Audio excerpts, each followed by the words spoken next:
Good morning friends, मैं भूषण सिन्हा आप सबका अपने चैनल पे स्वागत करता हूँ। और एवरीडे के जैसा फिर से हम लोग आज बीपीएससी के प्रीवियस ईयर्स का क्वेश्चंस डिस्कस करेंगे। ये एग्ज़ाम 40वीं 40वीं बीपीएससी संयुक्त परीक्षा जो बीपीएससी की पीटी एग्ज़ाम हुई है, प्रिलिमिनरी एग्ज़ाम 1995 में, उसका क्वेश्चंस डिस्कस करेंगे। उससे पहले कि मैं स्टार्ट करूं, मैं आप सबसे रिक्वेस्ट करना चाहूँगा, प्लीज़ मेरा जो चैनल है बीपीएससी बॉय, इसे सब्सक्राइब कर दें और मेरा वीडियो सारे फ्रेंड सर्कल में शेयर करें ताकि उन सबको भी फ़ायदा हो और वो सारे लोग भी मेरा चैनल सब्सक्राइब कर पाए। तो इस बार का जो पीडीएफ फाइल मुझे मिला है उसमें क्वेश्चन के साथ में आंसर भी दिया गया है एक्सप्लेनेशन के साथ। तो चलिए धीरे धीरे हम लोग डिस्कस करेंगे, क्योंकि ये काफ़ी I think 15 years old questions paper है। तो 17 ईयर्स लगभग ओल्ड हो चुका है। अभी 1995 में हुआ था, अभी 2022 हो रहा है। तो भी क्वेश्चंस रिपीट होने के चांसेस होते हैं। वो जो history, biology and chemistry and physics का जो क्वेश्चन होता है वो सिमिलर ही होता है, मैथ का भी सिमिलर होता है, सिर्फ करंट अफेयर चेंज होता है। तो जैसे कि आप लोग देख पा रहे होंगे, आप लोग हम लोग अभी तक जितना भी क्वेश्चंस अभी डिस्कस किए हैं जो अपकमिंग एग्जाम में 67th बीपीएससी और सीडीपीओ का, और बिहार में एसआई का या कोई डिफरेंट एग्ज़ाम जितना भी है, बिहार एसएससी का या बिहार में अपकमिंग टीचर्स की, तो सब में से 150 क्वेश्चन हम अगर डिस्कस करते हैं तो हमें उसमें 10 to 12 क्वेश्चन अपकमिंग एग्जाम में आने के चांसेस 100% है। वो रिपीट ही होता है। तो चलिए ना ज़्यादा बात करते हुए हम लोग पहला क्वेश्चन डिस्कस करेंगे। बिहार कांग्रेस सोसाइटी पार्टी का गठन कब हुआ था?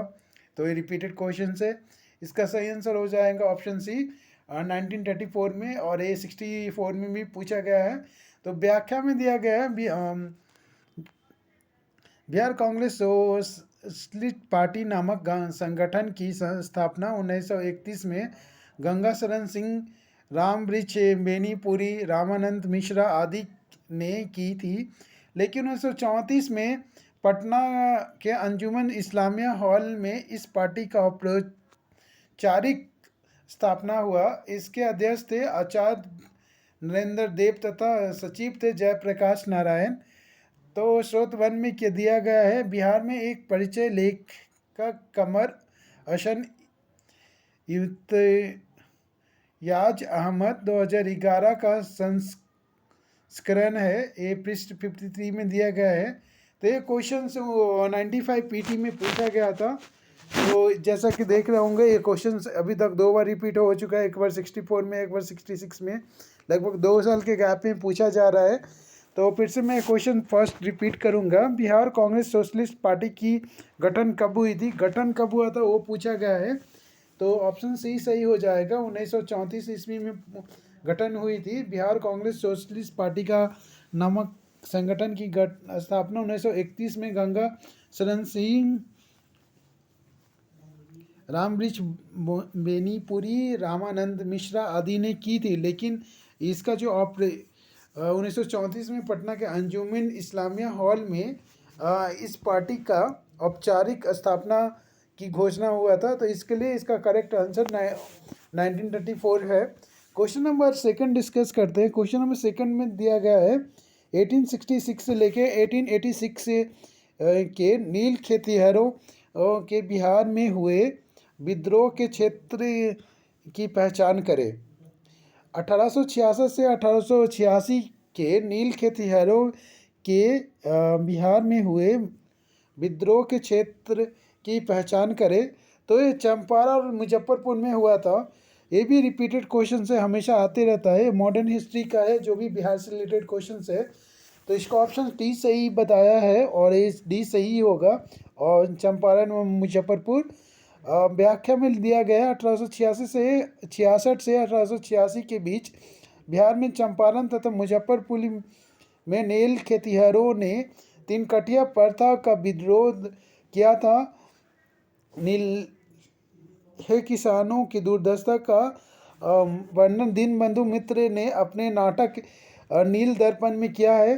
तो इतने छोटे से क्वेश्चंस में आपको 3 क्वेश्चंस आया हुआ है। फर्स्ट जो है ना, बिहार में नील कटिया विद्रोह कहाँ पे हुआ था? तो चंपारण में फर्स्ट बार हुआ था। और गांधी जी के नीलकंठिया विद्रोह के लिए सत्याग्रह का आंदोलन चंपारण में शुरू किया था। और गांधी जी का ध्यान किसने किसने केंद्रित किया था? तो राजकुमार शुक्ल जी ने केंद्रित किया था। उसके बाद में नीले किसानों की दुर्दशा का वर्णन दीनबंधु मित्र ने अपने नाटक नील दर्पण में किया है। तो ये क्वेश्चंस पूछा गया है 66 में। नील दर्पण में नीले किसान की दुर्दशा की वर्णन किसने किया है? तो दीनबंधु मित्र ने किया है।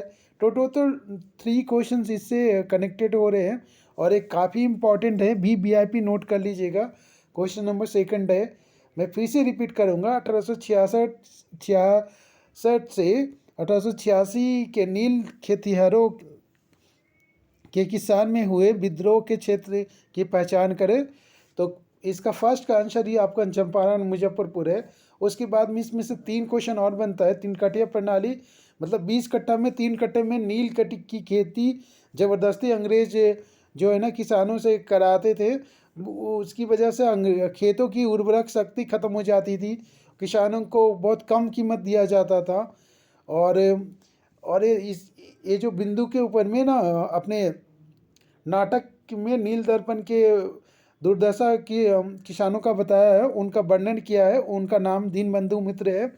इसके और योर जो ध्यान की जाता पहली बार, उनका नाम था राजकुमार शुक्ल। एक किसान थे, वो पढ़े लिखे नहीं थे। उन्होंने गांधी जी को आमंत्रित किया था कि आप बिहार में आए, और उसके लिए गांधी जी के लिए पहले वो अहमदाबाद जाते हैं। अहमदाबाद से उन्होंने बताया गांधी जी कि हम आगे में आके आपसे मिलेंगे। वो 1916 ईस्वी में जाते हैं, बट गांधी जी बोलते 1917 ईस्वी में हम पश्चिम बंगाल में आने वाले, तब हम आपके साथ में मिलेंगे। तब भी नहीं मिलते हैं। तो फिर 1917 में जब पश्चिम बंगाल में आते कोलकाता में, तो गांधी जी के पहुंचने के पहले राजकुमार शुक्ल जी वहां पहुंच जाते हैं और गांधी जी को लेके ही आते। तो ये वेरी वेरी इंपॉर्टेंट क्वेश्चन है। अब क्वेश्चन नंबर थर्ड डिस्कस करते हैं। 1830 के दशक में पटना नगर केंद्र था। तो ऑप्शन डी सही हो जाए, बहावी आंदोलन का केंद्र। ये भी रिपीटेड क्वेश्चन है। 1830 के दशक में पटना नगर केंद्र था, तो बहावी आंदोलन का केंद्र था। या तो ऐसा भी पूछा जा सकता है, बहावी आंदोलन का केंद्र पटना था, कौन सी ईस्वी में था? तो 1830 ईस्वी में था। यानी व्याख्या में दिया गया बहावी आंदोलन के प्रवक्ता सैयद अहमद बरेली थे। अब ये भी पूछ सकता कि प्रवक्ता कौन थे, प्रवक्ता कौन थे? तो बहावी आंदोलन के तो सैयद अहमद बरेलवी थे। और वह 1831 में सिख सेनापति शेर सिंह से लड़ते हुए बालाकोट में मारे गए थे। पटना में इम्तियाज अली और विलायत अली ने बहावी आंदोलन का नेतृत्व किया था। अभी ये क्वेश्चंस भी पूछा गया है 65 में। पटना में इम्तियाज अली और विलायत अली ने बहावी आंदोलन का नेतृत्व भी किया था। तो कहाँ पे किया था? बिहार के कहाँ पे किया था? तो पटना में किया था। बहावी आंदोलन के मुख्य 2 केंद्र थे। एक सीताना, यहाँ स्वतंत्र राज्य का गठन किया गया था, और पटना जहाँ यहाँ पे धन एवं स्वयं सेवक सीतान भेजे जाते थे। तो ये इम्पोर्टेंट रहेगा व्याख्या में। तो ये तीनों के तीनों क्वेश्चन है ना, वो बीपीएससी के लिए काफ़ी इंपॉर्टेंट रखते हैं। बिहार कांग्रेस सोशलिस्ट पार्टी का गठन कब हुआ था? तो 1934 ईस्वी में की गई थी। और किसने की थी? तो बोले तो गंगा शरण सिंह, राम वृक्ष बेनीपुरी, रामानंद मिश्रा ने किया था। और इसके सचिव कौन थे? तो जयप्रकाश नारायण थे। फिर उसके बाद में पूछा गया है कि 1866 से 86 के नील खेतिहरों के बिहार में हुए विद्रोह के क्षेत्र में पहचान थे। तो चंपारण और मुजफ्फरपुर में पहचाने गए थे। ये भी काफ़ी। और इन्होंने किसने अपना नाटक में नील दर्पण में इसका व्याख्या किया है दुर्दशा के बारे में? तो दीनबंधु मित्र ने किया है। फिर थर्ड क्वेश्चन में पूछा गया था 1830 के दशक में पटना नगर केंद्र था, तो बहावी आंदोलन का केंद्र था। अभी इसके नेतृत्व कौन कर रहे थे पटना से? तो इम्तियाज अली और विलायत अली नेतृत्व कर रहे थे। तो देखिए, एक क्वेश्चंस पढ़ने से हमें कितने सारे क्वेश्चंस मिल रहे हैं। अब क्वेश्चन नंबर 4 डिस्कस करेंगे। उस क्षेत्र की पहचान करें जहां स्तरों ने 1855 से लेकर 1856 में अपनी सरकार की घोषणा कर दी थी। तो भागलपुर और राजमहल में ना अपनी सरकार की घोषणा कर दी थी। संथालों ने अपनी जो राजमहल अपनी सरकार की घोषणा कहाँ पे की थी? 1855 से 56 में। तो भागलपुर और राजमहल ये दोनों बिहार में जगह का नाम है। तो इससे भी एक इम्पॉर्टेंट डिस्कस कर सकते हैं आप। इसकी व्याख्या में दिया गया है 1855 से 56 में संथालों ने पूर्वी बिहार के भागलपुर राजमहल क्षेत्र में ब्रिटिश राज तथा दिक्कुओं के विद्रोह किया। नेतृत्व सिद्धो, कन्हो, चांद और वैभव। विद्रोह की शुरुआत 30 जून 1855 में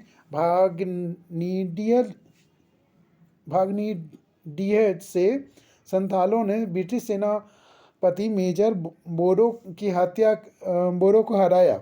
तो अभी आपको पूछा जा सकता है इसमें कि संथालों ने किससे हराया था 1855 के विद्रोह में? तो ब्रिटिश सेना के मेजर थे बोरो, उसको हराया था। तो एक क्वेश्चन से आप 3 क्वेश्चंस कनेक्ट कर सकते हैं। और उस क्षेत्र की पहचान करें जहाँ संथालों ने 1855-56 में अपनी सरकार की घोषणा कर दी थी। तो भागलपुर राजमहल में अपनी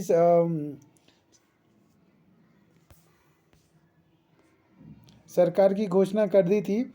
उसके बाद में उन्होंने किसे हराया था संथालों ने? तो उसका जो मेजर था ब्रिटिश मेजर, उसका नाम था बोरो। विद्रोह के परिणाम स्वरूप सरकार के संथाल परगना जिला बनाया गया। संथाल परगना कश्तीवाड़ अधिनियम लागू किया गया था।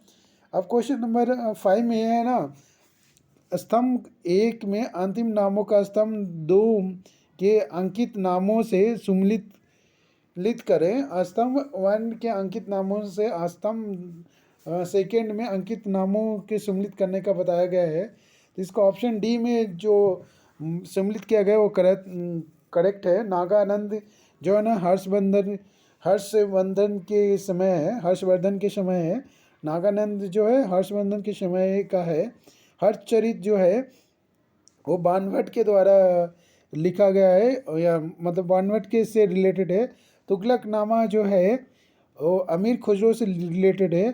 ताउल-मो जो है वो अब बेमालिक ईसासी से रिलेटेड है। नील दर्पण वो है दीनबंधु मित्र से रिलेटेड है। नील दर्पण में किसानों की जो दुर्दशा के बारे में बताया गया, तो दीनबंधु ने बताया है। ताउल-मो जो है वो है अब बेमालिक ईसासी से है। तो ये फिर से एक बार हम इसे मिलाएंगे। नागनंद जो है हर्षवर्धन से है। हर्षचरित जो है बाणभट्ट से है। तुगलकनामा जो है अमीर खुसरो से है। ताउल-मो जो है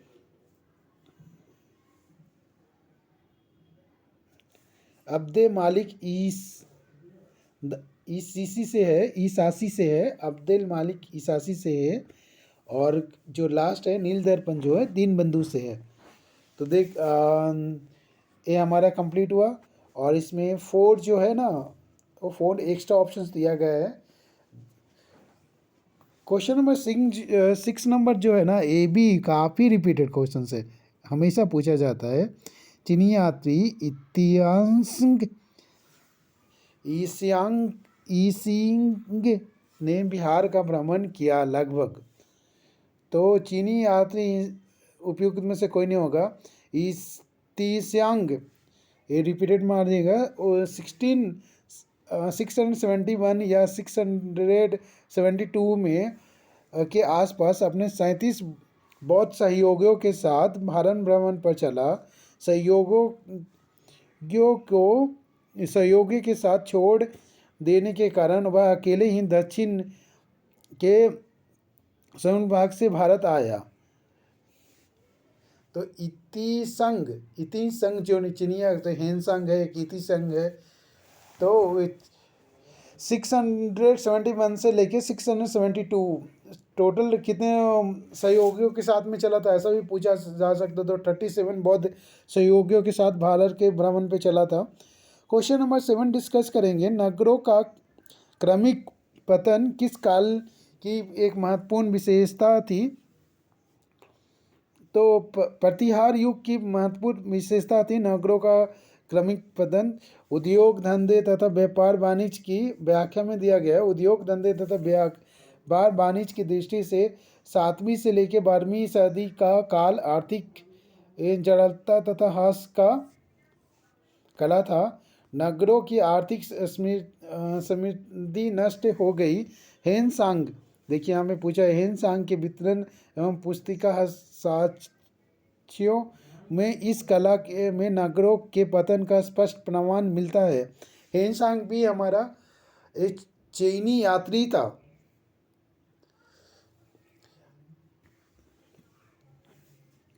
नेक्स्ट क्वेश्चन हम लोग डिस्कस करेंगे, उसमें दिया गया है निम्नलिखित में से कौन सबसे पूर्वकालीन जैन ग्रंथ कहलाता है? तो 12वां अंग जो है ना सबसे पूर्णकालीन जैन ग्रंथ कहलाता है। व्याख्या में दिया गया है जैन साहित्य का आगमन सिद्धांत कहा जाता है। इसके अंतर्गत 12वां अंग, 12वां उपांग, 10 परिकीर्ण, 6 छेद सूत्र तथा 4 मूल सूत्र, अनुयोग सूत्र तथा नंदी सूत्र आता है। इसकी रचना ईसा पूर्वी 4वीं शताब्दी से लेकर 6वीं ईसा शताब्दी तक हुई है। नेक्स्ट क्वेश्चन में बोला गया है बराबर की गुफाओं का उपयोग किसने आश्रम गृह के रूप में किया था? तो आजीविकों ने किया था। अब बराबर नालंदा जिला और राजगीर के आसपास में दोनों के बॉर्डर पे रहता है। और वहाँ पर आप जाएंगे तो फल्गु नदी जो है वो उसके किनारे से होके बहती है। और आई थिंक बराबर जो है नालंदा जिला में ही आता होगा, मुझे जिला परफेक्ट याद नहीं है, लेकिन ये नालंदा और राजगीर के आसपास में ही है। दोनों कॉर्नर पे लगभग है, ज़्यादा दूरी नहीं होगी वहाँ से, राजगीर और बराबर की। तो वहाँ से पूछा गया है कि बराबर की गुफाओं का उपयोग किसने आश्रम गृह के रूप में किया था? तो आजीविकों ने किया था। व्याख्या में दिया गया है कि अशोक तथा उनके पौत्र दशरथ के समय में बराबर तथा नागार्जुनी की पहाड़ियों को काटकर आजीविकों के लिए आवास बनाए गए थे। नेक्स्ट क्वेश्चन नंबर 10, धर्मशास्त्रों में भू राजस्व की दर क्या है? तो 1/6 है, 1/6 भाग है। तो धर्मशास्त्र स्मृति साहित्य को कहा जाता है। सभी प्रमुख स्मृतियों मनु, अज्ञात बलक, नादर, विष्णु आदि के अनुसार भू राजस्व की समान दर 1/6 थी, जिनमें आपातकाल में परिवर्तन किया जा सकता था। क्वेश्चन नंबर 11 में पूछा गया है ऋग्वेद साहित्य का 9वां मंडल पूर्णतः किसको समर्पित है? तो ये कुल मिला के सोम और इस पेय का नामकरण देवता है जिसे समर्पित है। व्याख्या में दिया गया है ऋग्वेद का 9वां मंडल सोम को समर्पित है। ऋग्वेद का 9वां मंडल सोम को समर्पित है। सोम देवता के साथ साथ एक वनस्पति भी है जो मुजबत पर्वत पर उगती थी।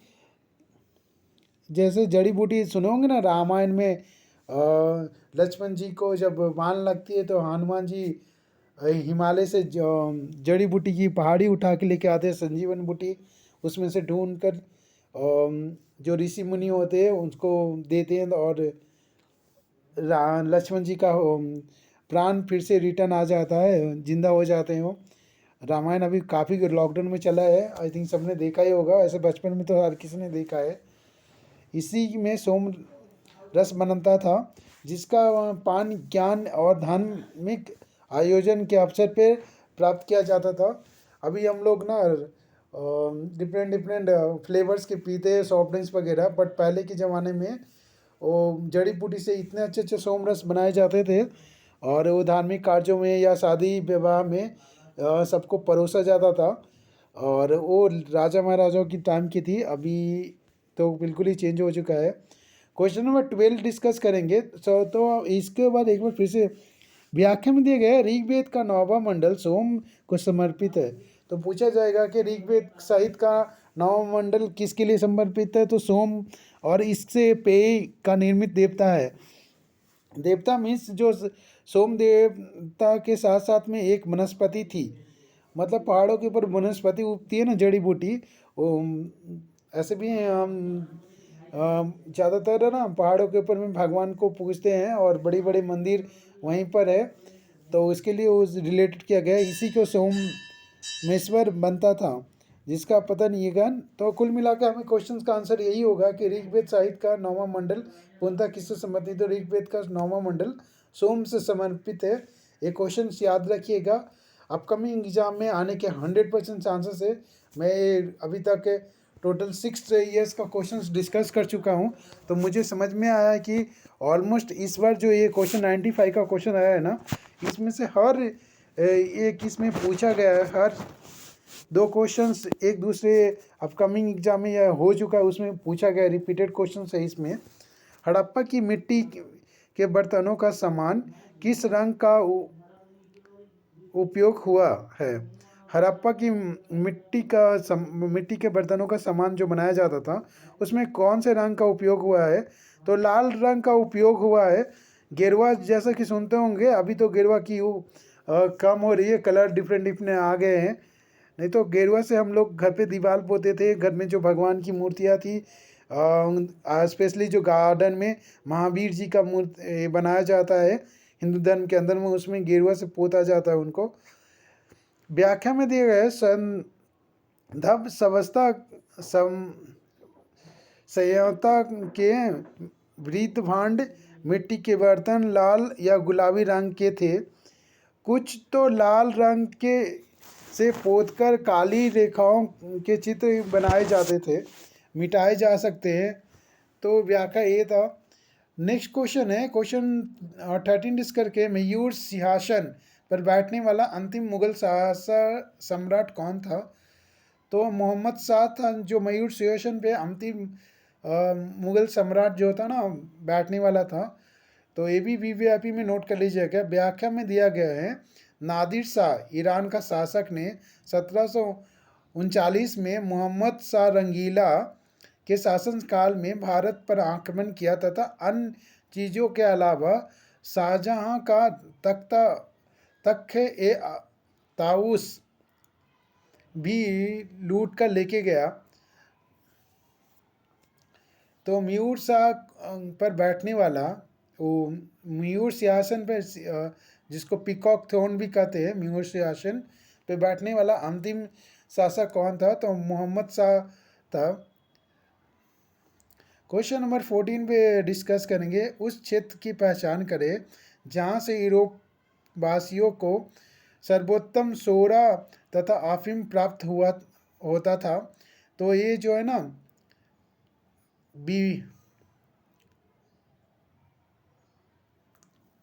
बीबर लिखा हुआ है, और बीबर का नाम मैंने पहले सुना नहीं है। आई थिंक ये बाद में या बिहार से प्राप्त होने लगा था। बीबर शायद गुजरात में कोई जगह का नाम होगा, या तो बिहार, ये प्रिंटिंग में से मिस्टेक है। मेरे हिसाब से तो बिहार में ही होना चाहिए। उपयुक्त यूरोपवासियों व्याख्या में दिया गया, यूरोपवासियों को सर्वोत्तम सोरा तथा अफीम गुजरात से प्राप्त होता था बाद में। तो गुजरात में ही वो बीबर कोई जगह का नाम होगा, वहाँ से प्राप्त होता था, बाद में यह बिहार से प्राप्त होने लगा था। क्वेश्चन नंबर 15 डिस्कस करेंगे, निम्नलिखित में से किस अंग्रेज को जहांगीर ने खान की उपाधि से सम्मानित किया था, तो सर टॉमस ने को खान की उपाधि से सम्मानित किया था। उस व्याख्या में दिया गया 1615 में 1615 में ब्रिटिश शासक जेम्स वन के प्रतिनिधि के रूप में टॉम्स को रोज जहांगीर के दरबार में आया था। उनसे जहांगीर से अनेक कारखाना खोलने की आज्ञा प्राप्त कर तथा खान की उपाधि प्राप्त की। तो ये पूछा गया है क्वेश्चन 15 में निम्नलिखित में से किस अंग्रेज को जहांगीर ने खान की उपाधि इसे सम्मानित किया था। तो सर टॉमस को खान की उपाधि दिया था जहांगीर ने। और 1665 में ब्रिटिश शासन जेम्स वन के प्रतिनिधि के रूप में टॉम्स जो रोज जहांगीर के दरबार में आया था, उसने जहांगीर से अनेक कारखाने खोलने की आज्ञा प्राप्त की तथा खान ने उसे जहांगीर ने उसे खान की उपाधि दी थी। उपाधि देने का मतलब है कि वो अपने नाम में खान लगा सकता है। क्वेश्चन नंबर 16 है, मध्यकाल में बिहार शरीफ नगर महत्वपूर्ण रहा था। तो ऑप्शन सी से ही हो जाएगा। विद्या के केंद्र के रूप में था, प्रशासनिक केंद्र के रूप में था और धार्मिक केंद्र के रूप में था। अभी भी बिहार शरीफ प्रशासनिक केंद्र के रूप में है और एजुकेशन के रूप में भी काफ़ी आगे ही है। और व्याख्या में दिया गया 8वीं सदी में बिहार शरीफ के धर्मपाल ने अदोंतीपुर महाविद्यालय की स्थापना की। तुल्यकाल में यह एक प्रांतीय प्रशासनिक मुख्यालय रहा है। यह एक सूफी केंद्र है तथा यहाँ मालिक के बया इब्राहिम का मकबरा तथा सफुद्दीन याह में मनेरी की दरगाह स्थित है। तो इसमें हमें ना 3 या 4 क्वेश्चंस आने के चांसेस है। पहला क्वेश्चन है ना, बिहार शरीफ में धर्मपाल ने उदंतीपुर महाविद्यालय की स्थापना की थी। तो पूछा जा सकता है कि उदंतीपुर महाविद्यालय महाबिहार विद्यालय नहीं, महाबिहार बोला जाता था वो टाइम पे। तो महाबिहार कहाँ पे स्थित है? तो बिहार शरीफ में स्थित है। अब किसने की थी? तो धर्मपाल ने की थी। उसके बाद में तुर्क काल के यह एक प्रशासनिक मुख्यालय था। तो किसके काल का मुख्यालय बिहार शरीफ था? प्रशासनिक मुख्यालय तो तुर्क काल का था। उसके बाद में यह एक सूफी केंद्र था। तो पूछा सकता है कि बिहार शरीफ पे सूफी केंद्र कौन सा था? 4 ऑप्शन दिया जाएगा। तो बिहार शरीफ था। उसके बाद में यहाँ मालिक बया इब्राहिम मकबरा तथा सफुद्दीन यहाँ में मनेरी की दरगाह भी स्थित है। तो सफुद्दीन यहाँ मनेरी की दरगाह कहाँ स्थित है? तो बिहार शरीफ में बोल सकते हैं, क्योंकि ये ऑलरेडी पूछा गया है एसआई के एग्जाम में। क्वेश्चन नंबर अब हम लोग 17 डिस्कस करेंगे। इसमें पूछा गया है बिहार के प्रसिद्ध सूफी तत्व सफुद्दीन मनेरी का संबंध किस संप्रदाय से था? देखिए अभी पूछा गया ना, तो इसका ऑप्शन सी हो जाएगा, फिरदौसी से था।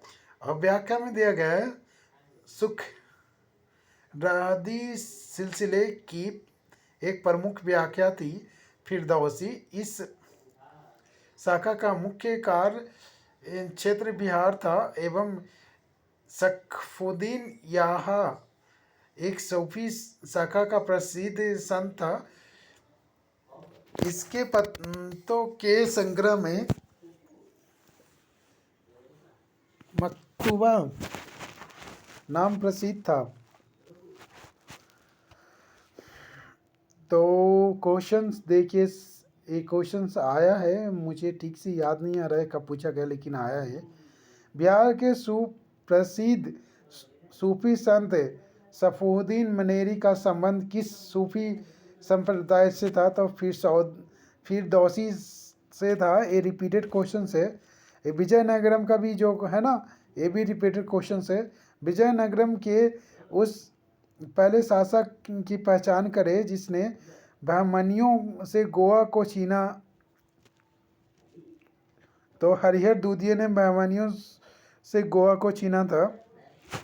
व्याख्या में दिया गया है, बहमनी शासक मुजाहिदी शाह की हत्या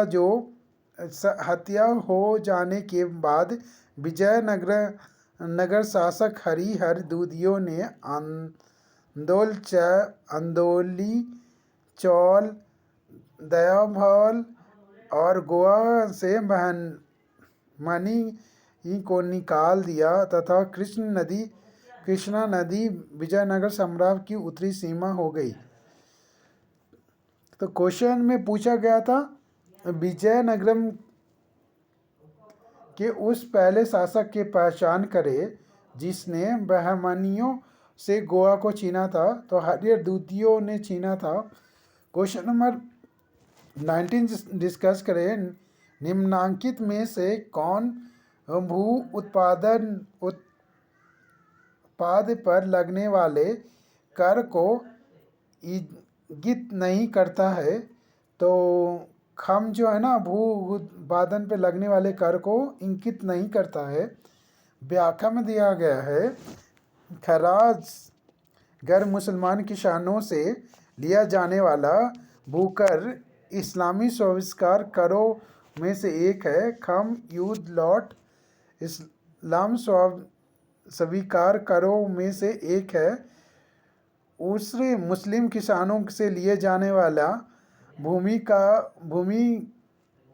कर उपज 1/3 1/10 से लगता था। तो क्वेश्चंस में पूछा गया था, क्वेश्चन नंबर 19 में, निम्नलिखित में से कौन भूमि उत्पाद पर लगने वाले कर को इंगित नहीं करता है। तो खम जो है इंगित नहीं करता है। क्वेश्चन नंबर 20 में पूछा गया है, 9वीं सदी के धर्म एवं समाज सुधारक आंदोलन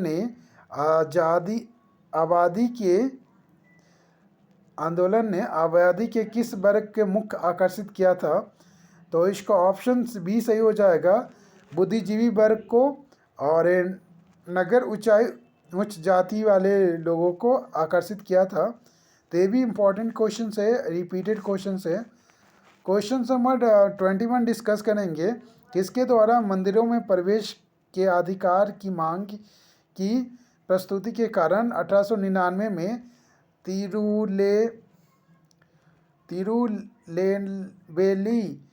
तिरुनेलवेली में भयानक दंगे हुए थे। तो ये नाडर के द्वारा हुआ था।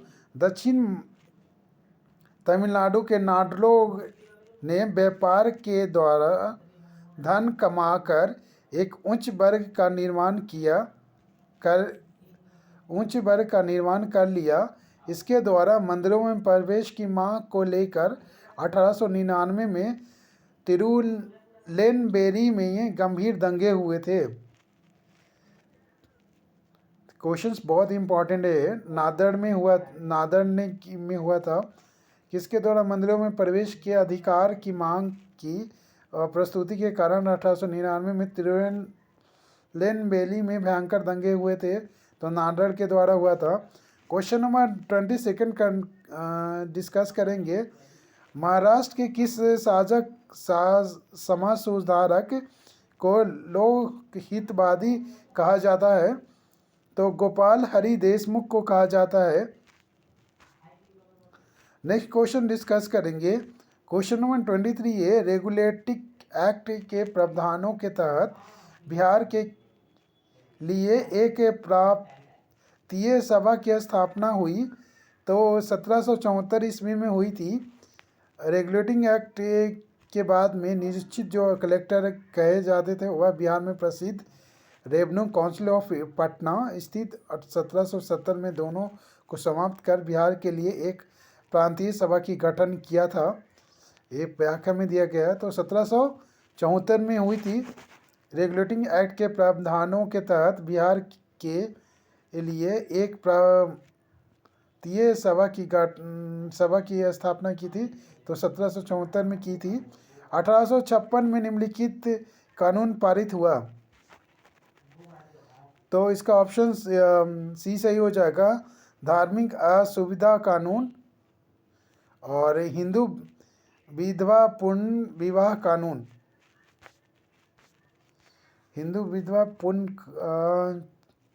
विवाह कानून जो है पारित हुआ था, इसका हम लोग व्याख्या एक बार देखेंगे।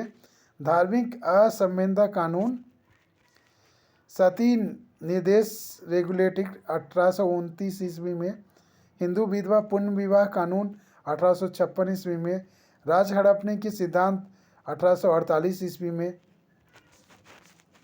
क्वेश्चन में पूछा गया था 1856 में निम्नलिखित कानून पारित हुए थे। तो ऑप्शन 1 सी करेक्ट होता है। 1 में दिया गया धार्मिक असुविधा कानून और हिंदू विधवा पुण्य विवाह कानून पारित हुआ था। क्वेश्चन नंबर 25 में बिरसा मुंडा के गुरु कौन थे? तो बिरसा मुंडा के गुरु थे आनंद पाड़े। क्वेश्चन नंबर 26 में नीचे दो व्यक्ति दिए गए हैं जिनमें से एक कथन ए तथा कथन दूसरा कारण आर है, दोनों ध्यानपूर्वक पढ़े।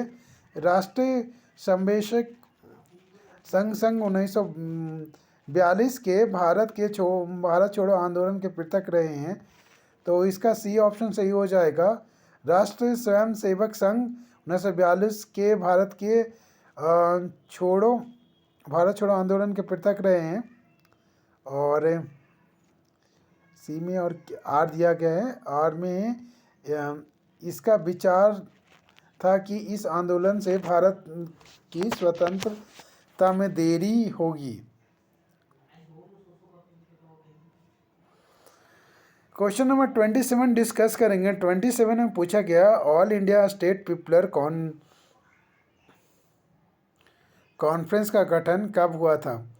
तो ऑल इंडिया कॉन्फ्रेंस का गठन 1927 ईस्वी में हुआ था और व्याख्या में बताया गया बलवंत राय मेहता, GR अय्यंगार तथा मणिलाल कोठारी के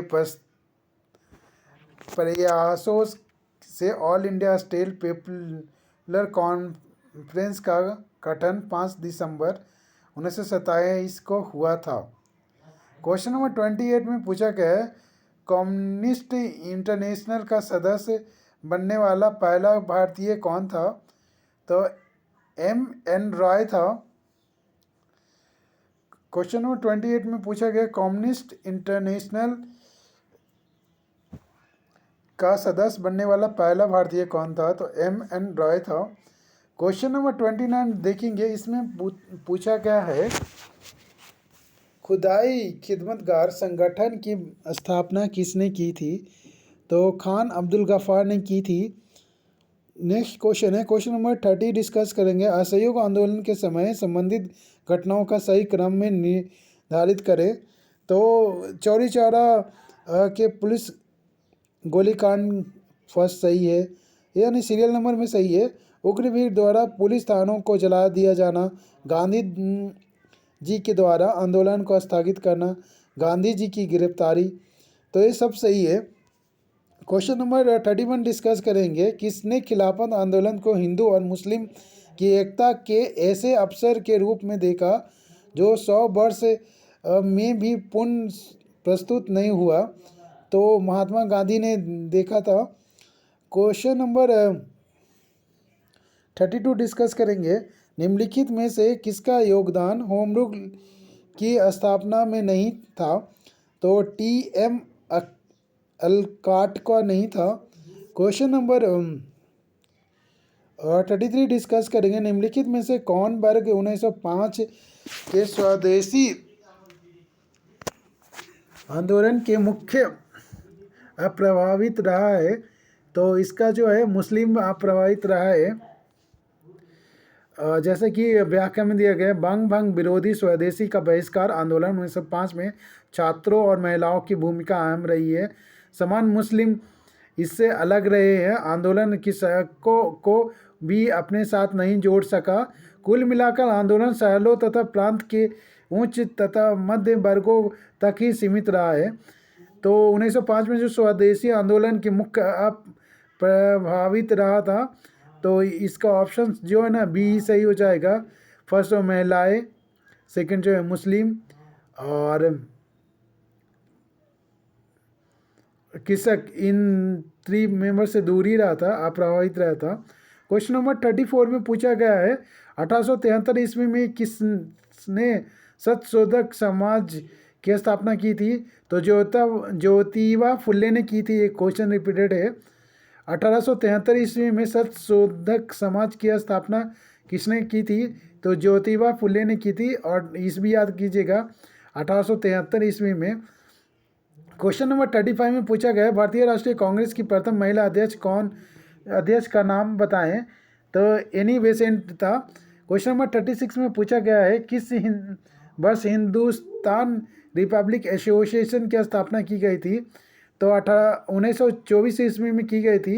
हिंदुस्तान रिपब्लिक एसोसिएशन की स्थापना 1924 ईस्वी में की गई थी। क्वेश्चन नंबर, इसे व्याख्या में एक बार पढ़ लेंगे। व्याख्या में देखें 1924 ईस्वी में लखनऊ के क्रांतिकारियों की एक सभा हुई जिसमें हिंदुस्तान रिपब्लिक एसोसिएशन HRA का गठन किया गया। राम प्रसाद बिस्मिल इसके अध्यक्ष थे। सितंबर 1928 में दिल्ली के कोटला मैदान में भगत सिंह, चंद्रशेखर आजाद, भागवती चरण बोहरा, सुखदेव आदि ने सभा की Hindustan socialist Republic association HRA की स्थापना की थी। क्वेश्चन नंबर 37 है मानव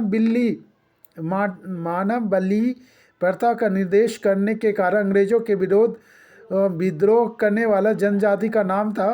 तो खोंडा हो जाएगा। जो मानव की नर बलि देते हैं उन्होंने खोंडा जनजाति ने लॉर्ड हार्डिंग के विरुद्ध में 1844 से लेकर 1848 ने इस प्रथा को रोक लगाने के लिए कानून बनाया था। लॉर्ड हार्डिंग ने फलतः इसका विरोध किया गया था। वो जनजाति का नाम था खोंडा जनजाति। और क्वेश्चन नंबर 38 में पूछा गया 1857 के विद्रोह में बिहार की कई नगरों का प्रभावित किया। बिहार के विभिन्न नगरों में विद्रोह के विस्फोटक का सही क्रम में कौन सा है? तो इसका ऑप्शन भी सही हो जाएगा, रोहिणी, पटना, मुजफ्फरपुर एंड जगदीशपुर। एक क्वेश्चन रिपीटेड है। 1857 की क्रांति की शुरुआत 12 जून को हुआ था। रोहिणी, पटना, मुजफ्फरपुर, जगदीशपुर था। नेक्स्ट क्वेश्चन है, क्वेश्चन नंबर 39 है निम्नलिखित वर्गों में से किसने 1857 की क्रांति में भाग नहीं लिया था? तो इसका ऑप्शन डी सही हो जाएगा। साहूकार ने भाग नहीं लिया था और जमींदार ने भाग नहीं लिया था। वो लोग सोच रहे थे ना कि ये तो सिर्फ राजाओं की लड़ाई है। क्वेश्चन नंबर 40 में डिस्कस करेंगे निम्नलिखित में से किसने 1857 की क्रांति में एक प्रेस यंत्र की संज्ञा दी? तो इसका जो ऑप्शन ए सही हो जाएगा। जेम्स आउटम तथा टेलर ने की थी। फिर से आई रिपीट द क्वेश्चन, निम्नलिखित में से किसने 1857 की क्रांति को एक प्रेस यंत्र की संज्ञा दी? तो जेम्स आउटन तथा टेलर ने दी थी। क्वेश्चन नंबर, इसे एक बार व्याख्या में देख भी लेंगे। जेम्स आउटम तथा टेलर ने 1857 के विद्रोह को हिंदू मुस्लिम यंत्र का परिमाण बताया है। टी और होम्स के अनुसार यह बर्बरता तथा सावता के बीच युद्ध था। लॉरेंस के अनुसार यह सैनिक विद्रोह था। क्वेश्चन नंबर 41 डिस्कस करें। छोटा नागपुर पठार है, बहुत इंपॉर्टेंट है, एक संप्राय भूमि है। छोटा नागपुर का पठार एक संप्राय भूमि है। ऑप्शन डी है। छोटा नागपुर का पठार एक उत्तर पूर्वी भारत की ओर फैला द्वीपीय भारत का एक भाग है जिसमें रोहतास से कैमूर की पहाड़ियाँ भी भाग शामिल है। अधिकतम पुराना होने के कारण या प्रद का फलस्वरूप यह संप्राय भूमि के परिणत हो गया है। क्वेश्चन नंबर 42 डिस्कस करेंगे। भारत में सबसे महत्वपूर्ण मत्स्य उद्योग है। तो अपतट में है। मछलियों को प्रोटीन का महत्वपूर्ण स्रोत माना जाता है। मत्स्य का पालन 2 प्रकार का होता है, समुद्री तथा वन जल में।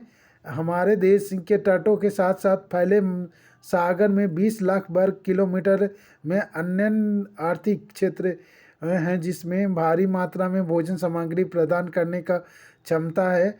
विशिष्ट महाद्वीपीय निकटतम सक्रिय समुद्री धाराएं तथा बड़ी बड़ी नदियों तथा मछलियों के लिए नियंत्रित भोजन पदार्थ लाकर जमा करने के कारण भारत की समृद्ध मत्स्य क्षेत्र होने का लाभ है। क्वेश्चन नंबर 43 में मरमुगाओ पत्तन स्थित है, तो ये है गोवा में स्थित है। मरमुगाओ गोवा राज्य का एक प्रमुख बंदरगाह है। क्वेश्चन नंबर 44 डिस्कस करेंगे। इसमें पूछा गया था सबसे बड़ा हिमनद निम्नलिखित में से कौन सा है, तो गंगोत्री जो है सबसे बड़ा हिमनद है। क्वेश्चन नंबर 44 डिस्कस करेंगे। क्षेत्रफल के अनुसार निम्नलिखित राज्यों का सही अवरोही क्रम क्या है, तो इसका जो है डी सही हो जाएगा। और डी में क्या दिया गया है, मध्य प्रदेश, उसके बाद में है आंध्र प्रदेश। तो बट आंध्र प्रदेश तो अभी डिवीजन हो गया है, आंध्र प्रदेश के 2 पार्ट हो चुके हैं।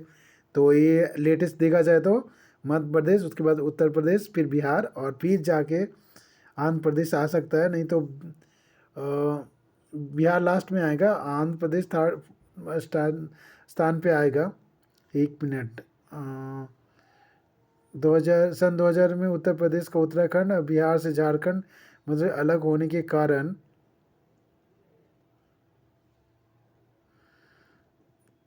तो ये अपडेटेड दिया गया है इसमें, तो अपडेटेड में दिया गया है तो मध्य प्रदेश करेक्ट है। उसके बाद में आंध्र प्रदेश है, उसके बाद में उत्तर प्रदेश है और फिर बिहार है। क्वेश्चन नंबर बट ये चेंजेस अब कर सकते हैं, आंध्र प्रदेश की जगह पे उत्तर प्रदेश ले सकते हैं, फिर जाके आंध्र प्रदेश आएगा, फिर बिहार आएगा। मानसून का नब्तियन इंगित होता है, तो नब्तियन इंगित होता है साफ आकाश से, तो इसका ऑप्शन 1 सही हो जाएगा, केवल 1 साफ आकाश से। क्वेश्चन नंबर 43 में पूछा गया है निम्नलिखित में से कौन भूमि बंधी नदी है, तो लूनी नदी जो है ना भूमि बंधित नदी है। और लूनी राजस्थान की भूमि बंधी नदी है जो अजमेर के पास नाग पहाड़ से निकलकर राजस्थान और गुजरात में बहती है, गुजरात के कच्छ के रण में विलुप्त हो जाती है। तो ये भी पूछा जा सकता है कि लूनी नदी कहाँ से निकलती है, तो लूनी नदी राजस्थान की भूमिबद्ध नदी है जो अजमेर के पास नाग पहाड़ी से निकलकर राजस्थान और गुजरात में बहती है। क्वेश्चन नंबर 48 डिस्कस करेंगे। भारत के चावल के कटोरों क्षेत्र के नाम बताएं, तो इसे ना कृष्णा गोदावरी का डेल्टा क्षेत्र जो है ना भारत का कटोरे का क्षेत्र, चावल के कटोरे का क्षेत्र बोल सकते हैं, मतलब वही है, काफ़ी अच्छी वहाँ पे होती है। व्याख्या में दिया गया है हमारे देश के कावेरी, कृष्णा, गोदावरी और महानदी के डेल्टा क्षेत्रों में सिंचाई की नहरें का संदन जाल बिछा हुआ है। इस क्षेत्र को चावल का कटोरा कहा जाता है। तो ये वेरी वेरी इंपॉर्टेंट क्वेश्चन है। भारत के चावल के कटोरे क्षेत्र के नाम बताएं, तो इसमें कौन सा है, कृष्णा गोदावरी डेल्टा क्षेत्र। क्वेश्चन नंबर हम लोग 49 डिस्कस करेंगे।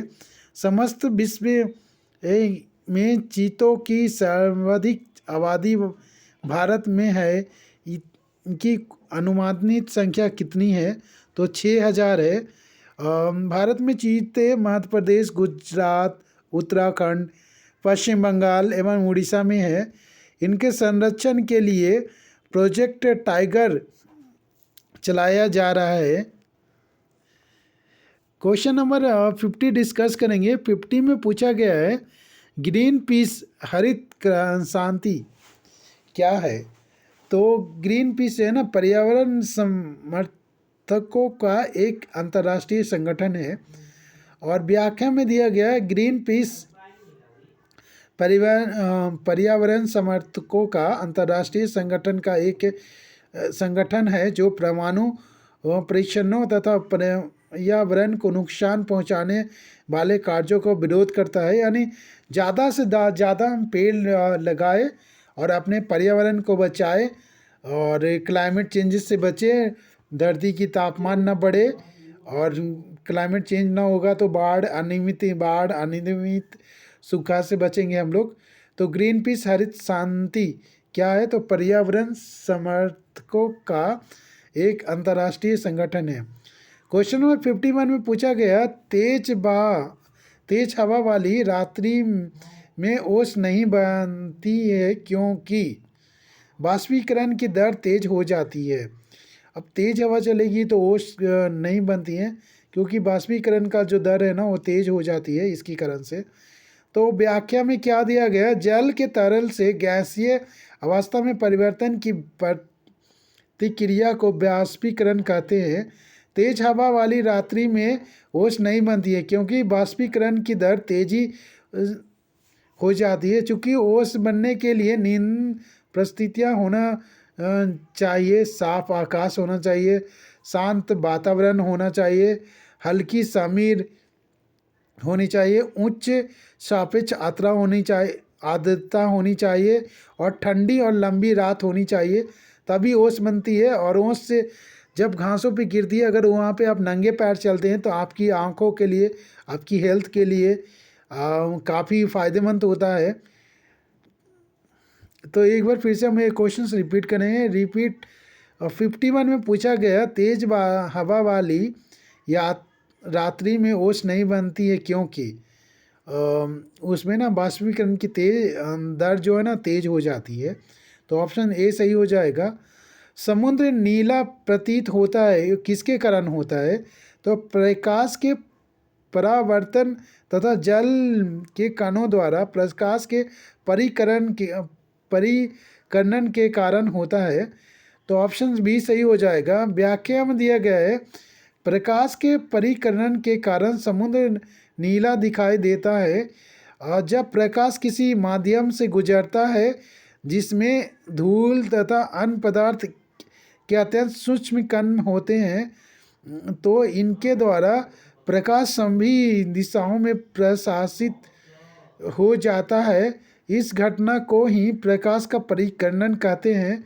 जिस रंग की प्रकाश की तरंगदैर्घ्य सबसे कम होती है उस रंग का परिकर्णन सबसे अधिक, तथा जिस रंग का प्रकाश तरंगदैर्घ्य सबसे अधिक होता है उस रंग का परिकर्णन सबसे कम होता है।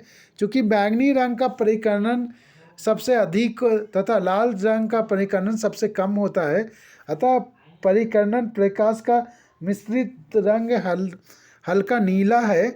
इसी कारण से आकाश और तथा समुद्र दोनों नीली दिखाई पड़ती है। तो यहाँ से ना हमें 2 क्वेश्चन से और भी ऐड कर सकते हैं। चूँकि बैंगनी रंग का परिकर्णन सबसे अधिक होता है तो पूछा जा सका कि प्रकाश का तरंग इसका परिकर्णन सबसे अधिक किसका होता है? तो बैंगनी रंग का होता है। और सबसे कम किसका होता है? लाल रंग का परिकर्णन सबसे कम होता है। क्वेश्चन नंबर 53 डिस्कस करेंगे। न्यूजीलैंड में पाए जाने वाला उड्डयनहीन पक्षी है तो कीवी को कहा जाता है उड्डयनहीन पक्षी। न्यूजीलैंड में न उड़ने वाला पक्षी में कीवी और टकात्री है जो वन में रहता है। न्यूजीलैंड का राष्ट्रीय पक्षी कीवी ही है। क्वेश्चन नंबर 54 डिस्कस करेंगे। इसमें पूछा गया है, मृदा अपरदन रोका जा सकता है। मिट्टी का जो अपरदन है, कटाव को रोका जा सकता है किससे? तो वन लगाकर पेड़ की जो जड़ें हैं वो मिट्टी को बांध के रखती है, तब वन रोपण के द्वारा ही रोका जा सकता है। व्याख्या में दिया गया है, मृदा अपहरण को रोकने के लिए वन रोपण को बढ़ावा दिया जा रहा है। इसके अलावा समुचित रेखीय जुताई और मेड़बंदी, वैज्ञानिक की भूमि उपयोग, जैव खाद्य का अधिकरण उपयोग, इससे मिट्टी की कटाई को रोका जाता है। तो ऑप्शन सी जो है ना, वन रोपण द्वारा, ये सही हो जाएगा। अब क्वेश्चन नंबर 55 डिस्कस करेंगे। इसमें पूछा गया है, पत्थर के कोयले के भंडारण में कौन सा देश संसार में अग्रणीय है? तो ये जो चीन है ना, काफ़ी आगे है। और व्याख्या में दिया गया है, विश्व में कोयले के उत्पादन में चीन का प्रथम स्थान है। जस्ट रिपीट, विश्व में, वर्ल्ड में कोयले का उत्पादन में चीन का प्रथम स्थान है। उसके बाद में अमेरिका आता है, तीसरे स्थान में भारत आता है। पत्थर के कोयले के भंडार में चीन का स्थान प्रथम नंबर पर है। क्वेश्चन नंबर 56 डिस्कस करेंगे। परिस्थितिकी संतुलन बनाए रखने के लिए न्यूनतम वन आवरण अनिवार्य है। तो भूमि, जो पूरा अर्थ का भूमि पार्ट है, उसमें कम से कम 33% पे ना वन होना चाहिए, तभी हमारा क्लाइमेट साफ सुथरा होगा और क्लाइमेट में कोई चेंजेस नहीं होंगे। तो पारिस्थितिकी संतुलन बना रहेगा। 33% भाग पे 100% वन होना चाहिए। तो हम सब मिलके कोशिश करें कि हर कोई एक एक पेड़ जरूर लगाए, जो हमारे आने वाली पीढ़ी है और हमें आगे जितने दिन भी जिए, ठंडी मौसम में जिए, क्लाइमेट में कोई चेंजेस ना हो, कारण कभी बाढ़ ना पड़े, ना सूखा आए, और ना काफ़ी ज़्यादा हीट हो, हीट वेव आए। तो क्वेश्चन नंबर अब 57 डिस्कस करेंगे। निम्नलिखित में से कौन एक पतन नगर नहीं है? तो कैनबरा जो है ना, पतन नगर नहीं है। व्याख्या में दिया गया, टोक्यो जापान की राजधानी है और नदी के किनारे अवस्थित पतन नगर नहीं है। तो और एक न्यूयॉर्क हडसन नदी के किनारे अवस्थित पतन नगर है। सॉरी मैं गलत बोल दिया। टोक्यो जापान की राजधानी है और नदी के किनारे अवस्थित पतन नगर है। न्यूयॉर्क जो है हडसन नदी के किनारे अवस्थित पतन नगर है। लंदन जो है ग्रेट ब्रिटेन की राजधानी है और ये टेम्स नदी के किनारे अवस्थित पतन नगर है। कैनबरा जो है ऑस्ट्रेलिया की राजधानी है। ऑस्ट्रेलिया की राजधानी कैनबरा है, परंतु वो पतन नगर नहीं है, क्योंकि वो कोई नदी के ऊपर स्थित नहीं है, इसके लिए वो पतन नगर नहीं है। और लंदन में जैसे हम यहाँ गंगा को मानते, वैसे ही लंदन के अंदर में, ग्रेट ब्रिटेन के अंदर में टेम्स नदी काफ़ी उनके लिए महत्व रखती है। क्वेश्चन में 58 डिस्कस करेंगे। इसमें पूछा गया है, आग्नेय चट्टानों के लिए निम्नलिखित में से कौन सा कथन सत्य है? तो वे क्रिस्टलीय तथा अक्रिस्टलीय दोनों होती है। व्याख्या में दिया गया है, क्रिस्टलीय तथा अक्रिस्टलीय दोनों होती है। व्याख्या में, जब मैग्मा कठोर ठोस रूप में धारण करता है या धरातल के रूप पर पहुंचकर ठोस बनता है, तो उसे आग्नेय चट्टानें कहते हैं। इसे प्राथमिक चट्टानें भी कहते हैं। इसमें सिलिका होती है, वह क्रिस्टलीय एवं अक्रिस्टलीय दोनों प्रकार की होती है। अब क्वेश्चन नंबर हम लोग 59 डिस्कस करेंगे। हमारी आकाशगंगा के केंद्र की परिक्रमा करने में सूर्य को समय लगता है। तो 25 करोड़ वर्ष लगता है हमारी आकाशगंगा को केंद्र की परिक्रमा करने में। सूर्य को समय लगता है। हमारी आकाशगंगा के केंद्र की परिक्रमा करने में सूर्य को वो जो समय लगता है वो 25 करोड़ वर्ष लगता है। सूर्य, व्याख्या में दिया गया, सूर्य में अपने सौरमंडल सहित गैलेक्सी के केंद्र के चारों ओर घूर्णन करता है।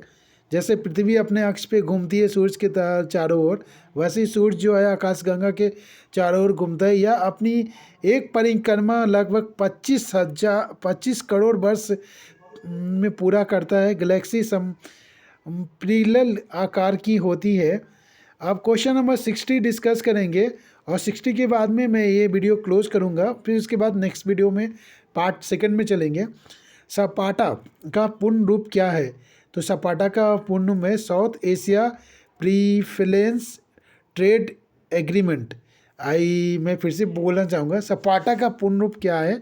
तो साउथ एशिया प्रीफरेंस एग्रीमेंट को सपाटा कहा जाता है। व्याख्या में दिया गया है, सपाटा का प्रस्ताव 1991 ईस्वी में सार्क देशों के छठे शिखर सम्मेलन में लिया गया था। इसका प्रस्ताव प्रथम श्रीलंका द्वारा लाया गया था, किंतु देशीय राष्ट्रों के बीच रियायती प्रतिशुल्कों पर व्यापार करने के सार्क व्यापार समझौता के बारे में 7 दिसंबर 1995 को निर्णय लिया गया। यह नई दिल्ली में 8वें सम्मेलन में शुरू हुआ। ये दिया गया है डिस्कस के बारे में, इसके बारे में, सपाटा के बारे में। तो 59 और 60 एक बार फिर से देख लेंगे। हमारी आकाशगंगा के केंद्र की परिक्रमा करने में सूर्य को कितना समय लगता है? तो 25 करोड़ वर्ष लगता है। सूर्य भी अपने सौर मंडल के सहित गैलेक्सी के केंद्र के चारों ओर घूर्णन करता है। यह अपनी एक परिक्रमा लगभग 25 करोड़ वर्ष में पूरा करता है। सपाटा का पूर्ण रूप क्या है? तो सपाटा का फुल फॉर्म क्या है? तो south Asia preference trade agreement है। और थैंक यू फ्रेंड्स, हम 60 तक कर चुके हैं। जो पार्ट 2 आएगा वीडियो, उसमें हम 61 से स्टार्ट करेंगे। तो thank you for watching my video. मैं आप सबसे रिक्वेस्ट करूंगा कि मेरा वीडियो ज़्यादा से ज़्यादा लोगों के बीच में शेयर करें, and please subscribe my channels. आप भी सब्सक्राइब करें, अपने फ्रेंड्स को भी बोलिए सब्सक्राइब करने के लिए। थैंक यू अगेन, धन्यवाद आप सबका।